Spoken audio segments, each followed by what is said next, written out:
પેપ્સીની જાહેરાત હોય, કોકા કોલાની જાહેરાત હોય, તમે કે નાળિયેરની જાહેરાત સાંભળી કે નાળિયેર પીવો એમાં એટલા તત્વો છે, એમાં કૂદકો મારીને તમે દિવાલ ઉપર ચડી જાવ, એમાં કે આવ્યું હે? નાળિયેરની જાહેરાત ન હોય. દાંતણથી દાંત ટકે છે એવી જાહેરાત ન આવે, બ્રશની જાહેરાત આવે. અને બ્રશ આપણે એવા ઘસ્યા ને કે નકરા બ્રશ વધ્યા, દાંત વી ગયા, બ્રશ નકરા વધ્યા. પણ કોઈ દાંતણની થોડી જાહેરાત દે, કોઈ શેરડીના રસની જાહેરાત દે? અરે મિત્રો, એક પેપ્સી પીવો ને, એક પેપ્સી એટલે આપણી કિડની 70 લીટર પાણી ફિલ્ટર કરે ત્યારે એ કચરો નીકળે. 70 લીટર પાણી ત્યારે કચરો નીકળે. ત્યાં તો આપણે બીજું પીધું હોય. આ કિડની ફેલ થવાનું કારણ આ છે. તો સારી વસ્તુ પીએ, સારી વસ્તુ ખાઈએ તો કાંઈ વાંધો આવતો નથી. એટલે પહેલું મેં કીધું વરસાદનું પાણી પીવો, ચોખ્ખું દૂધ, અને ત્રીજી વાત કરી ચોખ્ખું તેલ. અને ચોથી વાત તો બહુ સરસ છે, તમને મગજમાં બેસી જાય છે. મારે 7 વાત કરવાની છે, એમાં ખાવાની વાત 5 અને 2 વાત પાછી બીજી છે, હે ને? મારી ઘરે એકવાર એક ભાઈ આવ્યા, તમે કિસાન સંઘમાં કામ કરો છો ને? મેં કીધું હા. એટલે બદામનું પાન લીધું, પાન લઈને સાદું પાણી નાખ્યું, અને પછી એની પાસે એક દ્રાવણ હતું, એના 2 ટીપા પાડ્યા. એટલે મારી નજર સામે એ પાણી પેલા પાનમાં જતું રહ્યું.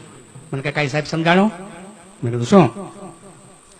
મને કે ખેડૂતો દવા છાંટે, વરસાદ પડે તો દવા ધોવાઈ જાય, ઝાકળ પડે તો દવાઈ જાય, મેઘરો આવે તો ધોવાઈ જાય.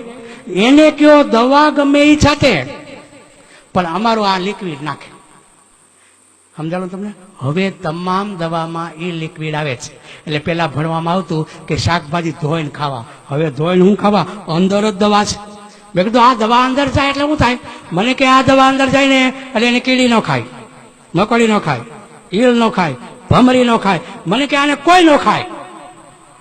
મેં કીધું કોણ ખાય? વિચાર કરો. આપણને માનવ જાતને ખબર નથી શું ખવાય ને શું ન ખવાય. મિત્રો, આપણે બુદ્ધિ વગરની ભેંસને ગણીએ છીએ. ભેંસને આપણે બુદ્ધિ વગરની ગણીએ છીએ. કોક દી કખતરો કરજો, અંધારે ગમાણીમાં બાંધવાની, અંધારે કોઈ ભાડે નહીં એમ બાંધવાની. પછી એને ખાવા માટે અંધારે રજકો નાખવાનો રાતે 12 વાગે, અને અંદર એક જ પાન આકડાનું નાખવાનું, એક જ પાન. તમે જો સવારે જોશો શું હોય છે? આકડન પાન પડ્યું છે, રજકો ખાઈ ગયો છે. મારે કહેવાનું એટલું છે કે બુદ્ધિ વગરની ભેંસને રાતના 12 વાગ્યે અંધારામાં ખબર પડે છે કે શું ખવાય શું ન ખવાય. એટલી માનવને ખબર પડે ધોળાદીએ ખબર પડે. અને જો ખબર પડે તો 100 વર્ષ જીવી શકાય, 100 વર્ષ જીવી શકાય. ઘરે થોડીક જગ્યા કરો. હું મારો દાવો છે, સમજો, 10 બાય 10 ફૂટની જગ્યા હોય ને, ઘરનું શાકભાજી ક્યારે થાય. અને ઘરનું શાકભાજી ખાવ, બીમારી કોઈ દિવસ ના આવે. ઇઝરાયલ માત્ર 1 ફૂટ જમીનમાં, સમજો, 1 ફૂટ જમીનમાં ઘરનું શાકભાજી ઘરે કરે છે. ઘરનું શાકભાજી ઘરે કરે છે. કેવી રીતે? 6 ઇંચ કે 8 ઇંચનો એક પાઇપ લે, પ્લાસ્ટિકનો, આમ ઊભો કરી દેવાનો. એક કાણું અહીં પડે, એક અહીં પડે, એક અહીં પડે, એમ અલગ કાણા પાડે. પછી એની અંદર માટી ભરી દેવાની અને ખાતર નાખી દેવાનું. અહીં એક રીંગણીનો છોડ હોય, મરચીનો હોય, ઉપર કારેલાનું દુધિયાન એવા છોડ હોય, એવા છેક સુધી છોડ વાવી દેવાના. ઇઝરાયલમાં તમામ મકાન ઉપર માથે પ્લાસ્ટિક નાખી દેવું ફરજિયાત છે. એટલે મેઘરવો પડે ને, એ સવારે 1-1.5 લીટર પાણી ભેગું થાય. એ પાણી આ પાઇપમાં નાખે, એટલે આખો દિવસમાં બધું પી જાય, અને સવારે 1/2 લીટર તોય નીતરે. એ ફૂલ છોડને નાખે.